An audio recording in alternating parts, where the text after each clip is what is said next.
पंकज जी, हमारा ईपीएस इस समय निफ्टी का कितना होगा? मेरे ख्याल में 850, पौने 900 के आसपास, और मल्टीपल 22-21 था, अभी थोड़ा बढ़ गया तो 22 साढ़े 22 के आसपास होगा।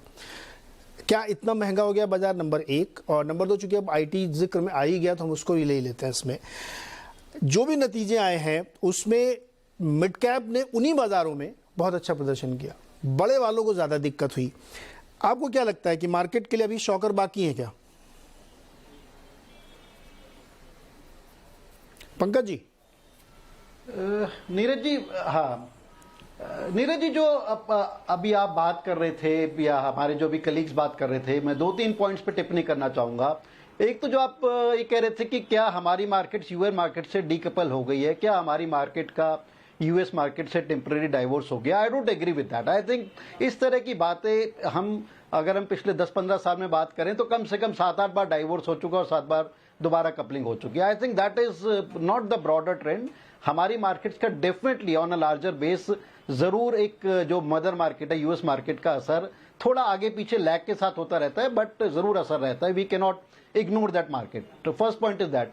सेकेंडली, इस टाइम जो हमारी मार्केट चल रही है 19-20 के फॉरवर्ड मल्टीपल पे हमारी मार्केट की वैल्यूएशन है, विच इज नॉट चीप। ठीक है, इस time mojo is back, momentum is back. हम देख रहे हैं कि दोबारा से FI money is coming back into the market. Domestic money was always there. पिछले 3-4 महीने में एक लल आया था जब हमारी मार्केट 17,000 की तरफ गई थी, तो देखा गया था, ऐसी बहुत सारी रिपोर्ट्स भी आई थी एनएससी सेबी की तरफ कि काफी सारे एक्टिव इन्वेस्टर्स और पैसिव इन्वेस्टर्स हो गए हैं। They gone back to their shell, back to their basic job. एक लल देखने को मिला था, but I think below 17,000 market में डेफिनेटली एक we were expecting a bounce back. But क्या हम दोबारा से 17,000 के आसपास नियर टर्म में निफ्टी आ सकता है? नहीं आ सकता। We can not say absolute no to that. अगर हम परसेंटेज टर्म में बात करें, रादर अगर मैं परसेंटेज टर्म में बात करूं, I would still give about a 30% chance that markets could touch those kind of levels closer to 17,000, 17,200 in से कमिंग मंथ्स। और हमें नहीं भूलना चाहिए कि आने वाले महीनों में काफी सारे इवेंट्स हैं which are not in anybody's control. So definitely जो फेड को लेके कमेंट्रीज रहेंगी आने वाले वक्त में। इंटरेस्ट रेट में जो एक जनरल धारणा आ रही है कि definitely we are closer to the top, चाहे वो डोमेस्टिकली हो चाहे यूएस मार्केट्स की बात हो। बट क्या यू टर्न हो गया? आई थिंक वो एम्फेटिकली हमने देखा है, सब लोग ये कह रहे हैं कि डोंट टेक के यू टर्न हो गया इंटरेस्ट रेट्स में। So we'll have to wait and watch, क्योंकि इन्फ्लेशन अभी भी हाई है, चाहे वो इंडिया की बात करें, चाहे ग्लोबल मार्केट की बात करें, यूएस की बात करें, यूरोप की बात करें, काफी हाई इन्फ्लेशन है यूरोपियन कंट्रीज में और यूएस में भी काफी हाई है। सो एक प्रश्न चिन्ह बना हुआ है अभी भी मार्केट में, बट डेफिनेटली रुझान एक पॉजिटिविटी की तरफ है, रुझान एक मोमेंटम की तरफ है। तो इन सारे चीजों को और एक और चीज मैं बोलना चाहूंगा, I have been talking to my friends globally, internationally, कि यूएस में जो बैंकिंग क्राइसिस देखा गया था, चाहे वो एसवीबी का था, चाहे वो रिपब्लिक बैंक का था, देयर आर एप्रीहेंशंस की स्केलेटन्स अभी भी हैं कवर्ड में, एंड वी कुड सी कुछ ना कुछ और स्मॉलर और लार्जर देन स्मॉलर बैंक्स में क्राइसिस आ सकता है। सो ये सारी चीजें हैं, इन सब चीजों को नहीं भूलना चाहिए मार्केट्स में। बट अगर हम पॉजिटिव साइड पे देखें, ग्लास आधा भरा है आधा खाली है, अगर हम पॉजिटिव साइड पे देखें, result season by and large has been very good. जैसा अभी हम टिप्पणी कर भी रहे थे, apart from Infosys I think there has been no howler, no shocker in the result season. आने वाले वक्त में जो और दिग्गज बचे हैं उनसे भी एक्सपेक्टेशन पॉजिटिव है। So all in all I think as of now it has become a buy on dips market.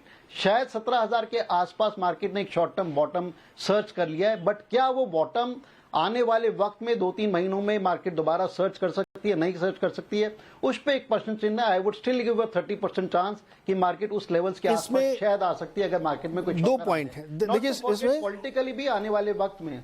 हाँ, इसमें 2 पॉइंट है अभय जी और राहुल। देखिए यूएस में, चलिए यूएस से ही लेते हैं ना। यूएस का बॉन्ड मार्केट एक डिफरेंट कहानी कह रहा है, वो यूएस इक्विटी के साथ सिंक नहीं है। क्यों मैं कह रहा हूं? क्योंकि आप बॉन्ड मार्केट देखिए ना, अभी यील्ड कहां पे चल रही है, स्वैप कहाँ पे चल रहे हैं, वहाँ पे मार्केट उसको इग्नोर कर रहा है। हम लोग लार्जली ऐसा बोल देते हैं कि मार्केट बिल्कुल इग्नोर, लेकिन मार्केट उसको देख के ही रिएक्ट कर रहा है। वहाँ का मार्केट कम से कम 6 बार S&P ने 4150 को टच किया, नीचे टच किया, नीचे, बहुत नीचे भी नहीं आता, 100-150 पॉइंट नीचे था, फिर 4100 पे जाता है। वहाँ भी पता नहीं कौन सी रेजिलियंस है, वो क्यों नहीं गिर रहा है। अगर वहाँ पे मंदी की आशंका है या वहाँ पे GDP 1.1% आ रही है और बहुत बुरी हालत में लोग पहुंच रहे हैं, इस तरह की बातें हो रही, क्लाउड का बिजनेस खराब हो रहा है, क्यों नहीं गिर रहा वो मार्केट? मेरी थ्योरी ये नहीं है कि हम चाहते हैं कि हमारा मार्केट गिर जाए, मैं ये जानने की कोशिश कर रहा हूं कि हमारा मार्केट और उनका मार्केट अलग अलग इसलिए हो रहे हैं क्योंकि हम अपनी चाल पे चल रहे हैं, वो अपनी चाल पे चल रहे हैं। वो भी तो नहीं गिर रहे हैं, वही कहाँ गिरे? अभी जी गिरे क्या वो? नहीं गिरे। इनफैक्ट हमारे शो पे भी, इस पे भी पहले चर्चा हो चुकी है कि क्या जो S&P का फेयर लेवल है वो 3500 है, 3200 है, उस लेवल पे खरीदना चाहिए। सर्वे था सर्वे था, फंड मैनेजर सर्वे था 3500 का। अभी JP मॉर्गन ने भी कहा कि फेयर वैल्यू 3500 है, हो सकता है गिर जाए अगले 3-4 महीने में। पर क्या हो रहा है नीरज जी की एक जो इंटरेस्ट रेट का जो फियर था कि वो अनअबेटेड हो जाएगा, जैसे 2 ईयर की बॉन्ड यील्ड हमने देखी थी महीने 1.5 महीने पहले 5% क्रॉस कर गई थी, और तब लोग कह रहे थे कि 8% हो जाएगी, 18% हो जाएगी। वो एक बड़ा फियर था जो जिसकी वजह से लोगों ने अपनी पोजीशंस कट करी थी। प्रोग्रामेटिक बाइंग जो ट्रेडिंग होती है उसमें भी चेंज हुए थे। फिर वो 5% से गिर के सीधा आ गया 3.8 3.7 पे, और अब 4 के आसपास है। तो जो इन्वर्जन था यील्ड कर्व का, जो कि बहुत शार्प था, अब वो फ्लैटन हो रहा है।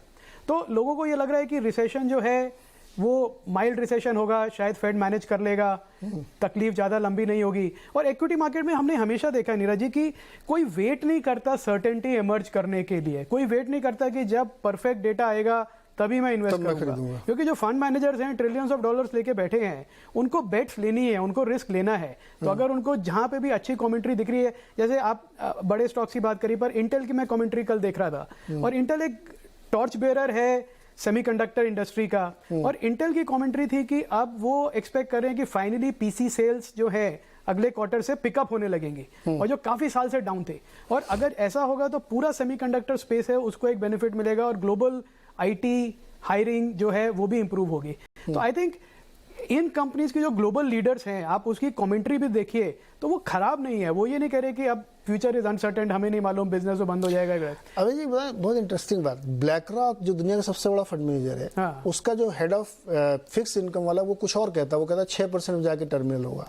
जो इक्विटी वाला कह रहा है नहीं, अब यहाँ से बॉटम हो गया मार्केट का। मतलब इतनी ज्यादा कंफ्यूजन दुनिया के लोगों के बीच में है कि कौन क्या बोले कुछ। आई बॉन्ड आप लोगों जानते होंगे ना, आई बॉन्ड 10-11% तक गए थे, वो गिर के 6 पे आ गए। तो बॉन्ड मार्केटिंग कुछ तो बता रहा है आपको, उसको सेंस करना चाहिए। तो यूएस पे हम लोगों ने